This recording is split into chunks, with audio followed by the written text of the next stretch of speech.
നമസ്കാരം, ഞാൻ ശാലിനി. പ്രധാന വാർത്തകൾ.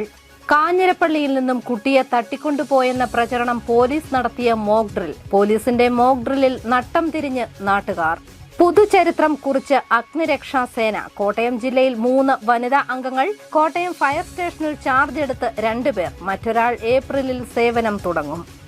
ജസ്ന തിരോധാന കേസ്. തുടരന്വേഷണത്തിന് പിതാവ് സമർപ്പിച്ച ഹർജിയിൽ വിശദീകരണത്തിന് സമയം ആവശ്യപ്പെട്ട് CBI. CJM കോടതിയോട് ആവശ്യപ്പെട്ടത് 2 ആഴ്ച. വാർത്തകൾ വിശദമായി. കാഞ്ഞിരപ്പള്ളിയിൽ 6 വയസ്സുള്ള കുട്ടിയെ തട്ടിക്കൊണ്ടുപോയെന്ന വാർത്ത പോലീസ് നടത്തിയ മോക്ക് ഡ്രിൽ. ഇന്ന് രാവിലെയാണ് സംഭവം. തുടർന്ന് സോഷ്യൽ മീഡിയ സംഭവം ഏറ്റെടുത്തു. പോലീസ് വാഹന പരിശോധനയും തുടങ്ങി. പിന്നീടാണ് പോലീസ് നടത്തിയ മോക്ക് ഡ്രില്ലാണെന്ന് വ്യക്തമായത്. പോലീസിന്റെ മോക്ക് ഡ്രില്ലിൽ വട്ടം കറങ്ങി നാട്ടുകാർ. കാഞ്ഞിരപ്പള്ളിയിൽ 6 വയസ്സുകാരനെ തട്ടിക്കൊണ്ടുപോയെന്ന വാർത്ത വ്യാപകമായി പ്രചരിച്ചതിനു പിന്നാലെ ജില്ലയിലെ മുഴുവൻ പോലീസുകാരും നാട്ടുകാരും വ്യാപക പരിശോധന നടത്തിയിരുന്നു. പോലീസ് കൺട്രോൾ റൂമിൽ നിന്നാണ് കുട്ടിയെ തട്ടിക്കൊണ്ടുപോയി എന്ന സന്ദേശം വന്നത്. തുടർന്ന് ഓൺലൈൻ മാധ്യമങ്ങളും സോഷ്യൽ മീഡിയയിലും വ്യാപകമായി വാർത്ത പ്രചരിച്ചു. പോലീസ് പരിശോധന ആരംഭിക്കുകയും ചെയ്തു. പോലീസും നാട്ടുകാരും പരിശോധന തുടരുന്നതിനിടെയാണ് കുട്ടിയെ തൊടുപുഴയിൽ നിന്നും കിട്ടിയെന്നും പോലീസ് ഉന്നതർ സ്ഥിരീകരിച്ചു. എന്നാൽ മണിക്കൂറുകൾ കഴിഞ്ഞാണ് കാഞ്ഞിരപ്പള്ളിയിൽ നടന്നത് പോലീസ് നടത്തിയ മോക്ക് ഡ്രില്ലാണെന്ന് വ്യക്തമായത്. പോലീസിന്റെ കാര്യക്ഷമത പരിശോധിക്കാനാണ് ഇത്തരമൊരു മോക്ക് ഡ്രിൽ നടത്തിയെന്നാണ് വിശദീകരണം. News bureau, Kottayam. Kottayam fire സ്റ്റേഷനിൽ അഗ്നിശമന സേനാംഗങ്ങളായി 2 വനിതകൾ നിയമിതരായി. പാമ്പാടി സ്വദേശിനി അപർണ കൃഷ്ണൻ, പുതുപ്പള്ളി സ്വദേശിനി ഗീതുമോൾ എന്നിവരാണ് പുതിയ അംഗങ്ങൾ. 3ാമത്തെയാളായ അനുമോൾ ഏപ്രിൽ മാസത്തിൽ ജോയിൻ ചെയ്യും. മറ്റ് സേനാ വിഭാഗങ്ങളിൽ വനിതകളുടെ പങ്കാളിത്തമുണ്ടെങ്കിലും ഫയർ ആൻഡ് റെസ്ക്യൂ മേഖലയിൽ ഇന്നുവരെ വനിതാ പങ്കാളിത്തം ഉണ്ടായിരുന്നില്ല. 1ാം പിണറായി സർക്കാർ ഈ കാര്യത്തിൽ എടുത്ത തീരുമാനത്തെ തുടർന്ന് അഗ്നിശമന സേനയിൽ വനിതകളെ നിയമിച്ചു. കോട്ടയം ജില്ലയിൽ 3 പേരെയാണ് ജില്ലാ അഗ്നിശമന കേന്ദ്രത്തിലേക്ക് നിയമിച്ചിട്ടുള്ളത്. പാമ്പാടി സ്വദേശി അപർണ കൃഷ്ണൻ, പുതുപ്പള്ളി സ്വദേശി ഗീതുമോൾ എന്നിവരാണ് ഇപ്പോൾ ജോലിക്ക് കയറിയിട്ടുള്ളത്. 3ാമത്തെ ആളായ അനുമോൾ അടുത്ത മാസം ജോലിയിൽ കയറും. അഗ്നിശമന മേഖലയിലെ ജോലിയിലൂടെ സമൂഹം നമ്മളെ ഏറെ പ്രതീക്ഷയോടെയാണ് കാണുന്നതെന്നും സ്ത്രീ എന്ന നിലയിൽ ഇതേറെ പ്രചോദനം നൽകുന്നുവെന്നും അപർണ കൃഷ്ണൻ പറഞ്ഞു. കുറച്ചുകൂടെ പബ്ലിക് വെൽക്കം ചെയ്യുന്ന ഒരു ഫോഴ്സാണ് ഫയർ ഫോഴ്സ് എന്ന് തോന്നിയിട്ടുണ്ട്. നമ്മളെ കുറച്ചുകൂടെ സ്നേഹത്തോടെയാണ് ആൾക്കാർ കാണുന്നതെന്ന്. പിന്നെ നമ്മൾ ഇവിടെ പോസ്റ്റ് ചെയ്തിട്ട് ആദ്യം തന്നെ ഞങ്ങൾക്കൊരു ഫയർ കോള് പോകാൻ പറ്റി. രാത്രി 1:30 പാറപ്പാടം എന്നുള്ള സ്ഥലത്ത് ഒരു തീപിടുത്തത്തിന് നമുക്ക് പോകാൻ പറ്റി. അപ്പോൾ നമ്മളെ വളരെ പ്രതീക്ഷയോടുകൂടി പബ്ലിക് കാണുമ്പോൾ നമുക്ക് കൂടുതൽ എനർജിയെ കിട്ടുന്നുള്ളൂ. 150 days ആയിരുന്നു അക്കാഡമി ട്രെയിനിങ്. ഇവിടെ ഇനി 1 വർഷം കംപ്ലീറ്റ് ആകുമ്പോൾ സ്റ്റേഷൻ ട്രെയിനിങ് കംപ്ലീറ്റ് ആവും. 6 മാസത്തെ പരിശീലനം പൂർത്തിയാക്കി ഇവിടെ എത്തിയ ഇവർക്ക് സ്റ്റേഷൻ ട്രെയിനിങ് നൽകും. സ്കൂബ ഡൈവിംഗ്, മലകയറ്റം, ഡിങ്കി ബോട്ടുകൾ ഉപയോഗിച്ചുള്ള രക്ഷാപ്രവർത്തനം എന്നിവയിൽ ഉണ്ടായ താല്പര്യമാണ് ഈ മേഖല തിരഞ്ഞെടുക്കാൻ ഇടയാക്കിയതെന്ന് ഗീതുമോൾ പറഞ്ഞു. സ്കൂബ അങ്ങനെയുള്ള കാര്യങ്ങളൊക്കെ ഇതിനകത്തുണ്ടെന്ന് അറിഞ്ഞപ്പോഴത്തേനും കുറച്ചുകൂടെ ഒരു താല്പര്യം തോന്നിയിരുന്നു. പിന്നെ നമ്മൾ ട്രെയിനിങ്ങിൽ എല്ലാ തരത്തിലുള്ള സ്കൂബ അതുപോലെ തന്നെ ടെക്നിക്കൽ റോപ്പ് റെസ്ക്യൂ, അതായത് മൗണ്ടനറിങ്, പിന്നെ കെട്ടിടത്തിന് മുകളിൽ അകപ്പെട്ട ഒരാളെ രക്ഷിക്കുന്നത്, പിന്നെ ബ്രീത്തിങ് അപ്പാരറ്റസ് ഉപയോഗിച്ച് കൊണ്ടിട്ട് രക്ഷാപ്രവർത്തനം നടത്തുന്നത്, അങ്ങനെയുള്ള കാര്യങ്ങൾക്കൊക്കെ ട്രെയിനിങ് കിട്ടി. ഇതെല്ലാം നമ്മളെ ഇതിലേക്ക് കുറച്ചുകൂടെ ആകർഷിക്കാനും ഒക്കെ കാരണമായിട്ടുണ്ട്. ചാർജ് എടുത്ത ശേഷം ഒരിടത്ത് മാത്രമാണ് തീപിടുത്തത്തെ തുടർന്ന് ഇവർ ജോലി ചെയ്തത്. രാത്രി 1 മണിക്ക് നടന്ന തീപിടുത്തത്തിലാണ് തീയണയ്ക്കാൻ ഇവരും പങ്കാളികളായത്. ഫയർ സ്റ്റേഷനിലെ മറ്റു ഉദ്യോഗസ്ഥരും നല്ല പിന്തുണ ഇവർക്ക് നൽകുന്നുണ്ട്. News bureau, Kottayam. ജസ്ന തിരോധാന കേസിൽ പിതാവ് ജെയിംസ് ജോസഫ് നൽകിയ ഹർജിയിൽ വിശദീകരണം നൽകാൻ CBI 2 ആഴ്ച സമയം ആവശ്യപ്പെട്ടു.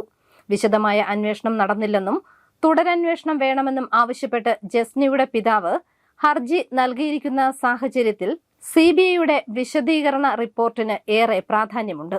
ജസ്ന മരിയ തിരോധാന കേസിൽ പിതാവ് ജെയിംസ് നൽകിയ ഹർജിയിൽ വിശദീകരണം നൽകാൻ 2 ആഴ്ച സമയം വേണമെന്ന് CBI CJM കോടതിയോട് ആവശ്യപ്പെട്ടു. കേസിൽ CBI സമർപ്പിച്ച അന്തിമ റിപ്പോർട്ട് തള്ളി തുടരന്വേഷണം നടത്തണമെന്നായിരുന്നു ജസ്നയുടെ പിതാവ് ജെയിംസ് ഹർജിയിൽ ആവശ്യപ്പെട്ടിരുന്നത്. ഏപ്രിൽ 5-നകം വിശദീകരണം നൽകാനാണ് ചീഫ് ജുഡീഷ്യൽ മജിസ്ട്രേറ്റ് കോടതി CBIയോട് നിർദ്ദേശിച്ചത്. പുലിക്കുന്നിനും മുണ്ടക്കയത്തിനും ഇടയ്ക്ക് വെച്ചാണ് ജസ്നയെ കാണാതായതെന്നും ഈ സ്ഥലങ്ങളിൽ CBI അന്വേഷണം നടത്തിയില്ലെന്നും പിതാവ് നൽകിയ ഹർജിയിൽ ആരോപിക്കുന്നു. ജസ്നയ്ക്ക് സുഹൃത്തിൽ നിന്നും തുടർന്നുണ്ടായ ശാരീരിക പ്രശ്നങ്ങളെ സംബന്ധിച്ചും 5 സഹപാഠികളെക്കുറിച്ചും അന്വേഷിച്ചില്ലെന്നും ഹർജിയിൽ ആരോപണമുണ്ട്. ജസ്നയുടെ തിരോധാനത്തിന് പിന്നിൽ തീവ്രവാദ സംഘങ്ങൾക്ക് ബന്ധമില്ലെന്നും ജസ്ന മരിച്ചു എന്നതിന് തെളിവുകൾ ലഭിച്ചിട്ടില്ലെന്നും സിബിഐ സമർപ്പിച്ച അന്തിമ റിപ്പോർട്ടിൽ പറയുന്നു. ഈ സാഹചര്യത്തിൽ സിബിഐയുടെ വിശദീകരണ റിപ്പോർട്ടിന് ഏറെ പ്രാധാന്യമുണ്ട്. 2018 മാർച്ച് 22-നാണ് മുക്കുട്ടുതറ സ്വദേശിനിയും കാഞ്ഞിരപ്പള്ളി സെന്റ് ഡൊമിനിക്സ് കോളേജ് വിദ്യാർത്ഥിനിയുമായ ജസ്ന മരിയ ജെയിംസിനെ കാണാതായത്.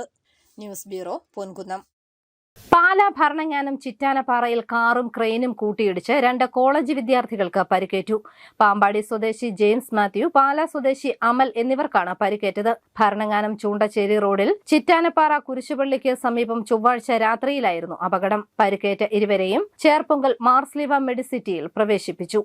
RJD ജില്ലാ ജനറൽ സെക്രട്ടറിമാരായ PS കുര്യാക്കോസും അനിൽ അയർക്കുന്നവും മാണി സി കാപ്പൻ MLA നേതൃത്വം നൽകുന്ന കേരള ഡെമോക്രാറ്റിക് പാർട്ടിയിൽ ചേർന്നു. കോട്ടയത്ത് UDF സ്ഥാനാർത്ഥി ഫ്രാൻസിസ് ജോർജിന്റെ വിജയത്തിനായി പ്രവർത്തിക്കുമെന്ന് ഇവർ വാർത്താസമ്മേളനത്തിൽ അറിയിച്ചു. രാഷ്ട്രീയ ജനതാദൾ ജില്ലാ ജനറൽ സെക്രട്ടറിമാരായ PS കുര്യാക്കോസും അനിൽ അയർക്കുന്നവും മാണി സി കാപ്പൻ MLA നേതൃത്വം നൽകുന്ന കേരള ഡെമോക്രാറ്റിക് പാർട്ടിയിൽ ചേർന്നു.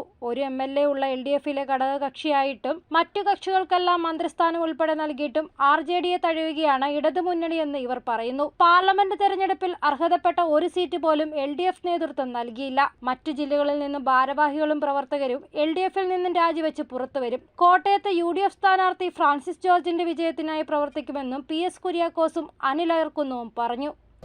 ഏറ്റവും അടുത്ത ദിവസം തന്നെ ഞങ്ങൾ ജില്ലയിൽ വിപുലമായ കൺവെൻഷൻ, ഇത്തരം ഞങ്ങളോട് യോജിക്കുന്നവരുടെ കൺവെൻഷൻ വിളിച്ചു ചേർക്കും.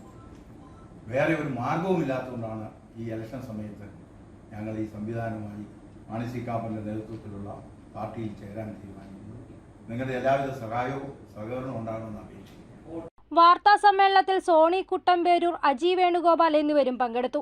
News bureau, Kottayam. Kudumbashree facilitation സെന്ററുകളെ കെട്ടിട നിർമ്മാണ അനുമതിക്ക് വേണ്ട പ്ലാൻ വരപ്പ് കേന്ദ്രങ്ങൾ ആക്കുന്നതിനെതിരെ ലെൻസ്ഫെഡ് കോട്ടയത്ത് നഗരസഭയിലേക്ക് മാർച്ച് നടത്തി. മോൻസ് ജോസഫ് MLA ഉദ്ഘാടനം ചെയ്തു.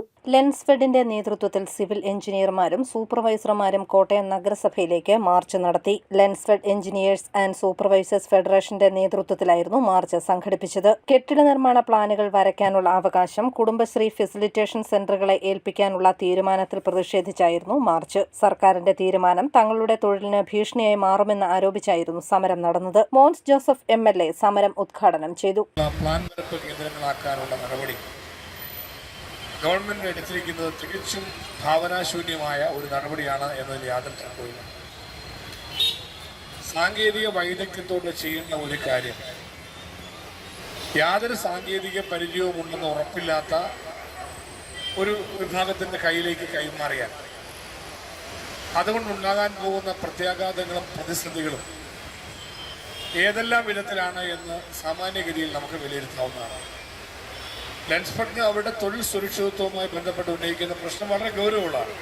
ജില്ലാ പ്രസിഡന്റ് K. സന്തോഷ് കുമാർ, ജില്ലാ സെക്രട്ടറി KK അനിൽകുമാർ, സംസ്ഥാന വൈസ് പ്രസിഡന്റ് പ്രദീപ് കുമാർ, ജില്ലാ വൈസ് പ്രസിഡന്റ് D. വിനയകുമാർ, മുൻ സംസ്ഥാന സെക്രട്ടറി PM സനിൽകുമാർ തുടങ്ങിയവർ പ്രസംഗിച്ചു. തിരുനക്കര പഴയ പോലീസ് സ്റ്റേഷൻ മൈതാനിയിൽ നിന്ന് ആരംഭിച്ച മാർച്ച് നഗരസഭയിൽ എത്തിച്ചേർന്നു. News bureau, Kottayam. ഇന്ന് ലോക നാടക ദിനം. നോട്ടം, വാക്ക്, ചലനം എല്ലാത്തിനും അപ്പോൾ തന്നെ പ്രതികരണം ഉണ്ടാകും എന്നതാണ് നാടകത്തിന്റെ പ്രത്യേകത. ഈ നാടക ദിനത്തിൽ പാലാ മരിയ സദന്റെ കലാസമിതിയെക്കുറിച്ചുള്ള റിപ്പോർട്ട്. ലോക നാടക ദിനത്തിൽ ഇന്ന് നാം പരിചയപ്പെടുന്നത് പാലാ മരിയ സദനം കലാസമിതിയെയാണ്. പാലാ കാനാട്ടുപാറയിൽ പ്രവർത്തിക്കുന്ന മാനസികാരോഗ്യ പുനരധിവാസ കേന്ദ്രമാണ് മരിയ സദനം. ഇതിനോടകം 3 നാടകങ്ങൾ കലാസമിതിയുടേതായി പുറത്തിറങ്ങിക്കഴിഞ്ഞു. 4ാമത്തെ നാടകം പണിപ്പുരയിലാണ്. ഇവിടെ കഴിയുന്നവർക്ക് ചികിത്സയുടെ ഭാഗമായി എന്തെങ്കിലും പ്രവർത്തനങ്ങൾ ചെയ്യേണ്ടതുണ്ട്. അങ്ങനെയൊരു സന്ദർഭത്തിലാണ് കലാസമിതി എന്ന ആശയം ഉടലെടുത്തതെന്ന് മരിയ സദനം ഡയറക്ടർ സന്തോഷ് പറയുന്നു. മരിയ സദനം ഒരു മാനസികാരോഗ്യ പുനരധിവാസ കേന്ദ്രമാണെന്ന് നമുക്ക് എല്ലാവർക്കും അറിയാം. പക്ഷെ പുനരധിവാസത്തിന്റെ ശരിക്കും പറഞ്ഞാൽ ചികിത്സ കഴിഞ്ഞിട്ട് ഒത്തിരിയേറെ ആക്ടിവിറ്റീസ് അല്ലെങ്കിൽ എന്തെങ്കിലുമൊക്കെ തെറപ്പികൾ ഇവർക്ക് ആവശ്യമാണ്. അതാണ് ശരിക്കും ശരിയായിട്ടുള്ള പുനരധിവാസം. അപ്പോൾ ഞാൻ സ്കൂളിൽ പഠിച്ചിരുന്ന കാലത്ത് സ്കൂളിൽ 2 പ്രാവശ്യം സ്കൂളിലെ ബെസ്റ്റ് ആക്ടറായിരുന്നു. നാടകത്തിൽ അഭിനയിച്ചിട്ടുണ്ട്. പിന്നെ KCYM ഇങ്ങനെയൊക്കെയുള്ള സംഘടനകളിൽ യുവജനോത്സവത്തിലൊക്കെ നാടകം കളിച്ചിട്ടുണ്ട്. അതിനൊക്കെ ഒരു ബാക്ക്ഗ്രൗണ്ട് ഇത് തുടങ്ങിക്കഴിഞ്ഞപ്പോൾ ഇവരെ നാടകം അഭ്യസിപ്പിച്ചാൽ, അഭിനയം ചെയ്യിച്ചാൽ എന്താണ് എന്നൊരു ചിന്ത വന്നു. അങ്ങനെയാണ് നമ്മൾ മരിയ സദനം കലാസമിതിക്ക് തുടങ്ങി കുറിക്കുന്നത്. 1999 നടൻ ജഗദീഷ് ശ്രീകുമാറാണ് മരിയ സദനം കലാസമിതി ഉദ്ഘാടനം ചെയ്തത്. ആദ്യ പരിപാടിക്ക് വേദി ഒരുക്കിയത് അൽഫോൺസ കോളേജിലായിരുന്നു. മാനസികാരോഗ്യമില്ലാത്ത ഒരാളാണ് അഭിനയിക്കുന്നതെന്ന് കാണികൾക്ക് ഇതുവരെ തോന്നലുണ്ടായിട്ടില്ല. നിരവധി സ്ത്രീ പുരുഷ കഥാപാത്രങ്ങളെ വേദിയിലെത്തിക്കാൻ മരിയ സദനം കലാസമിതിക്ക് കഴിഞ്ഞിട്ടുണ്ട്. കഥാപാത്രങ്ങൾ തങ്ങളുടെ ആത്മവിശ്വാസം വർദ്ധിപ്പിച്ചതായി മരിയ സദനത്തിലെ കലാകാരന്മാർ പറയുന്നു. നല്ലൊരു അനുഭവമാണ്. പക്ഷേ ഒരു വേഷം കിട്ടിയത് നല്ലൊരു ആത്മവിശ്വാസം ഉണ്ടായി. ഒരു കടയിൽ നിന്നപ്പോഴത്തേക്ക് കലിവര സാർ വന്ന് കുട്ടിന് കയറി. അന്നേരം ഞാൻ റിയാക്ഷൻ ഉണ്ടാക്കുകയും ചെയ്തു. അന്നേരം കുട്ടി ഒരു പ്രത്യേക ഒരു ഉണ്ടായിരുന്നു. നാടകമേഖലയിലും മറ്റും പ്രവർത്തിക്കുന്ന നിരവധി കലാകാരന്മാരും ഇവിടെ വന്നിവർക്ക് പരിശീലനം നൽകിയിരുന്നു. തങ്ങളുടെ 4ാമത്തെ നാടകമായ ഏർവാടിയിലെ കനലുകൾ എന്ന നാടകം അരങ്ങിലെത്തിക്കാനുള്ള പണിപ്പുരയിലാണിവർ. News bureau, Pala.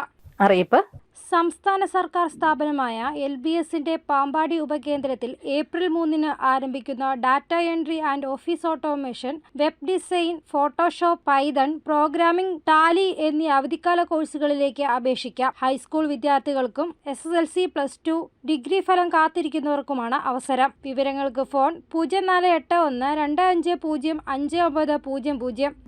ജില്ലാ സ്പോർട്സ് കൗൺസിലിന്റെ ആഭിമുഖ്യത്തിൽ ബാസ്കറ്റ്ബോൾ, വോളിബോൾ, കബഡി എന്നീ കായിക ഇനങ്ങളിൽ കോട്ടയം ഇൻഡോർ സ്റ്റേഡിയത്തിൽ ഏപ്രിൽ 2 മുതൽ മെയ് 30 വരെ അവധിക്കാല പരിശീലനം സംഘടിപ്പിക്കും. സംസ്ഥാന സ്പോർട്സ് കൗൺസിൽ പരിശീലകർ ക്യാമ്പിന് നേതൃത്വം നൽകും. പങ്കെടുക്കാൻ ആഗ്രഹിക്കുന്ന കുട്ടികൾ 30 മുമ്പായി ജില്ലാ സ്പോർട്സ് കൗൺസിലിൽ പേര് രജിസ്റ്റർ ചെയ്യണം. വിവരങ്ങൾക്ക് phone 8547575248. Future Olympians professional archery training അക്കാദമിയും physically challenged all sports association കേരളയും സംയുക്തമായി മന്നത്ത് ഏപ്രിൽ 3 മുതൽ മെയ് 20 വരെ ആരംഭിക്കുന്ന സൗജന്യ അവധിക്കാല ആർച്ചറി ക്യാമ്പിലേക്ക് രജിസ്ട്രേഷൻ ആരംഭിച്ചു. ശനി, ഞായർ ദിവസങ്ങളിൽ രാവിലെ 8 മുതൽ 11 വരെയാണ് ക്യാമ്പ്. വിവരങ്ങൾക്ക് ഫോൺ 9809291065. പ്രധാന വാർത്തകൾ ഒരിക്കൽ കൂടി. കാഞ്ഞിരപ്പള്ളിയിൽ നിന്നും കുട്ടിയെ തട്ടിക്കൊണ്ടുപോയെന്ന പ്രചരണം പോലീസ് നടത്തിയ മോക്ക് ഡ്രിൽ. പോലീസിന്റെ മോക്ക് ഡ്രില്ലിൽ നട്ടം തിരിഞ്ഞ് നാട്ടുകാർ. പുതുചരിത്രം കുറിച്ച് അഗ്നിരക്ഷാസേന. കോട്ടയം ജില്ലയിൽ 3 വനിതാ അംഗങ്ങൾ. കോട്ടയം ഫയർ സ്റ്റേഷനിൽ ചാർജ് എടുത്ത് 2 പേർ. മറ്റൊരാൾ ഏപ്രിലിൽ സേവനം തുടങ്ങും. ജസ്ന തിരോധാന കേസ് തുടരന്വേഷണത്തിന് പിതാവ് സമർപ്പിച്ച ഹർജിയിൽ വിശദീകരണത്തിന് സമയം ആവശ്യപ്പെട്ട് CBI. CJM കോടതിയോട് ആവശ്യപ്പെട്ടത് 2 ആഴ്ച. ഈ ബുള്ളറ്റിൻ പൂർണ്ണമാകുന്നു. നമസ്കാരം.